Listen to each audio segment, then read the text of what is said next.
వారికి బలమిచ్చువాడు ఆయనే.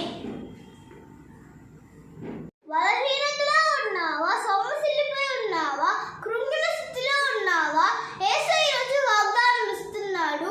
సొమ్మసిల్లిన వారికి బలమిచ్చువాడు ఆయనే అని వాగ్దానం ఇస్తున్నాడు. నువ్వు ఏ విషయంలో సొమ్మసిల్లిపోయి ఉన్నావు, నువ్వు కృంగిన స్థితిలో ఉన్నావా, యేసయ్య నిన్ను లేవనెత్తి బలపరుస్తాడు. కాబట్టి వాగ్దానాన్ని రుజువు చేసుకుందాం, ప్రార్థన చేసుకుందాం. యేసయ్య ఈ వాగ్దానం ఇచ్చినందుకు మీకు స్తోత్రం. యేసయ్య ఎవరెవరు ఈ వీడియో చూస్తూ లైక్ చేసి, షేర్ చేసి, సబ్స్క్రైబ్ చేస్తున్నారో వాళ్ళందరినీ దీవించండి యేసయ్య. యేసయ్య ఎవరెవరు ఈరోజు బోనాలు విడిగా జరుపుకుంటున్నారో వాళ్ళందరినీ దీవించండి యేసయ్య. యేసు నామములో ప్రార్థిస్తున్నాను తండ్రి.